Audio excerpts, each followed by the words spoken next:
La pénurie d'enseignants dans les salles de classe est une préoccupation commune à toutes les écoles au Bénin.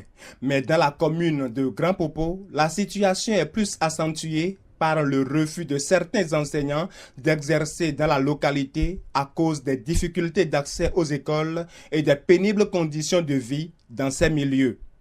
Si on affecte des enseignants dans cet établissement, ils disent qu'il y a la traversée qu'ils ne peuvent pas traverser pour venir dans cette école. Et de deux, le village est très reculé. Ils écrivent, ils vont voir le chef hiérarchique là, et puis c'est fini. On ne les voit plus. Effectivement, la commune de Grand Popo est une ville balnéaire. Donc nous avons assez de villages lacustres. Plusieurs écoles sont sur des sites inaccessibles. Quand je prends par exemple l'arrondissement d'Avlor, il y a assez d'écoles qui sont sur l'eau. Et quand on affecte les enseignants dans ces milieux, ils se réfugient derrière l'idée selon laquelle ces écoles sont inaccessibles pour ne pas prendre service. Soit ils vont pour juste prendre service et ils retournent, ils n'y vont plus. Les difficultés d'accès aux écoles de Grand Popo ne datent pas d'aujourd'hui, selon le chef du village de Réveil. Cependant, le motif est beaucoup plus brandi par les enseignants de nos jours pour priver les enfants de la localité du droit à l'instruction.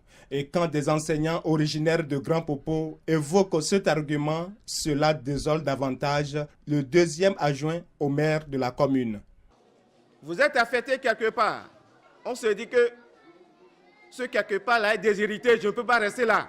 Pendant ce temps, nous-mêmes, nous venons d'où?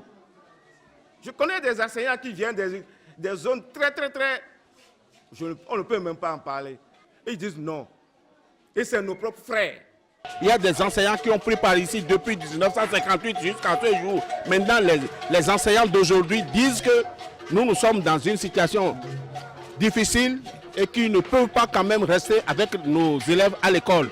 Tout en partageant la pertinence des difficiles conditions de vie et de travail des enseignants, le chef de la circonscription scolaire de Grand Popo propose quelques pistes de solution à la situation. La solution immédiate, c'est que quand on prend la zone de Djanglamé, de Sazoué, de Into et autres, jusqu'à Tokpa Mononto, il faut qu'il y ait de cette ruralité, qu'il y ait de pistes. Moi-même, je suis allé jusqu'à Tokpa Mononto, j'ai constaté qu'il n'y a pas de pistes. Donc si la commune peut nous aider à tracer les voies, à charger les voies, ce serait déjà une solution.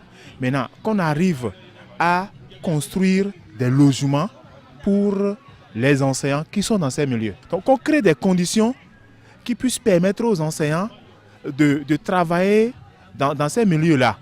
Si on ne fait pas ça, on ne peut pas les fidéliser. Donc il va falloir que les autorités communales nous assistent, nous appuient pour que ces zones inondées, ces zones inaccessibles puissent être viabilisées. Au vu de l'immensité des tâches à abattre pour sortir les écoles de Grand Popo de cette léthargie, le deuxième adjoint au maire de Grand Popo fustige l'indifférence des autorités au plan national. Ces derniers mois, nous avons assisté à une série d'inondations dans la commune de Grand Popo. Nous avons crié haut et fort pour demander secours. Jusqu'au jour d'aujourd'hui, personne n'a répondu à notre appel. Les problèmes de l'école béninoise sont certes multiples et multiformes, mais puisque la commune de Grand Popo panache bon nombre de ces difficultés, elle mérite une attention particulière des autorités pour le bonheur des âmes innocentes qui vivent dans cette localité.